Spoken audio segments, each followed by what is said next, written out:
IVM. Hi, welcome to Smile India. I'm your host Shifa Maitra, the one who loves curating and sharing positive news from our country. Coming up is a school that takes fees in plastic trash, an animal activist who's taking on powerful people to protect elephants, and a lot more. Prateek Sharma was born in a village near Bhopal and moved to study in the city. He did all the things good boys do and was soon a manager at one of the leading banks. 10 years of banking, and he decided to move back to the village where he was born and become a farmer. A lot of people say these things, but Prateek took the leap of faith. It was far from easy. He decided to grow exotic vegetables and lead the stress-free life. Soon he realized that the middlemen were fleecing farmers and his income was way off his calculations. That's when he decided to grow vegetables organically and join hands with some other farmers. They began selling their produce through a new supply chain, leaving the middlemen out. Yet their products were more expensive, so there were few takers. Prateek kept at it and showed other farmers how much he saved on pesticides and transport in this new model.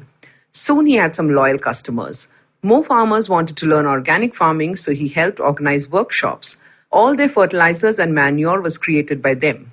Soon they took to community farming, and now everybody's profits have doubled. Finally, Prateek could show the world that he had made the right decision. Did you know that there is a school in a village near Guwahati called the Akshar School where children carry trash along with their school bag every day? They deposit it in a shed before they enter class, and this is important because the school fees is accepted only in plastic trash. 25 plastic items are needed as weekly fees. A young duo, Paramita and Mazen, launched the school 4 years ago in a village where children were suffering due to plastic waste being burnt. So this school was built where they studied after paying in plastic. Older children are taught recycling, and they have built pathways in school with recycled plastic.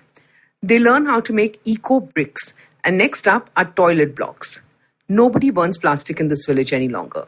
Here, 110 children study the conventional subjects, but also get vocational training. Besides recycling, they learn carpentry, embroidery, farming, and gardening. Now, no children drop out from school. A model worth replicating, I think. Can you imagine someone giving up a cushy life and career in Canada to work for elephants in India? Well, that's exactly what Sangeeta Iyer did a couple of years ago. The state of elephants in her home state Kerala bothered her a lot. Even as a kid, the temple elephant fascinated her, and she only wanted to know why the elephant had shackles and she didn't. She now has a trust called Voice for Asian Elephant Society and has made a documentary called God in Shackles. The documentary won many awards and led to a Bangalore-based NGO filing a petition for protection of captive elephants. Since then, Sangeeta has been taking up the issue legally and talking about it. India is home to 60% of the world's elephants, and during festivals they are exploited each year. Sangeeta has now been getting threats locally in Kerala and even has police protection. She's glad she's doing what she is, and when she is able to save even one elephant, she feels it's a life well lived. Madhya Pradesh's Principal Chief Commissioner of Income Tax, A.K. Chauhan, recently spoke to someone on a video call, which was absolutely delightful. The recipient of the call will soon be in the Guinness Book of World Records as the oldest taxpayer in the world. She is 117-year-old Girija Tiwari from Sagar, Madhya Pradesh. She's always been a conscientious citizen, and her family knows it matters to her. So this year too, she paid taxes on her income from pensions and interest on time. Girijaji insisted this be done on time despite the pandemic. Post the pandemic, she will be honored with a silver memento at a function. This great-grandmother sure deserves to be the face of honesty. As the months progress, a lot of people are feeling tired and fatigued without stepping out.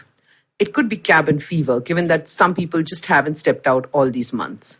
So here are some tips that will help in making this transition. Exercise every day. This could be at home or out in the open. Secondly, hydrate. Remember the bottle of water at your desk in office? Use it at home too. Take a break between tasks, whether it's video calls or chores at home. Even 5 minutes of breath watching or just listening to your favorite song can do the trick.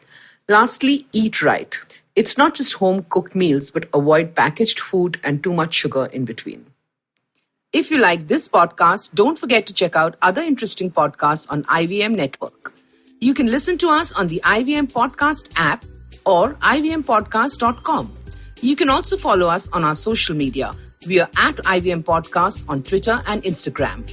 If you want to reach out to me, it's at Shifa Maitra on Instagram and Twitter.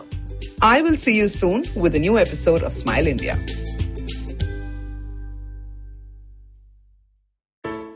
I hope you enjoyed that show. It's been a really fun week this week, as it is almost every week, but this week was particularly fun. Farmish Shahani was on Cyrus Says, great conversation over there. We had a crossover event. Vineet Kanabar, host of the Storytellers and Storytellers podcast, came on Uncle Please Sit. Really interesting conversation about the future of digital content.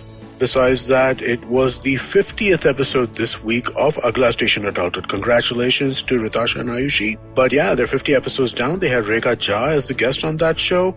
On Advertising is Dead, Varun had the founders of Foxy Moron, Suvir Bajaj and Pratik Gupta on. Another really, really interesting conversation. So full of interesting conversations this week, and I hope to see you again next week. Entertainment is like food for the brain. It's a window to culture and a great way to understand the world around us. The internet has changed what it means to be an entertainer, creating new storytellers with millions of fans. It has spawned a new breed, the story sellers, those behind the scenes creating the business for this ecosystem. They work with brands, platforms and channels who are keen to capitalize on an audience hungrier than ever for more stories. I'm Vineet Kanabar, and I have a ringside view to how stories are told and sold. On my show, I bring you creators, artists, executives, and marketers for a freewheeling conversation around the business of entertainment.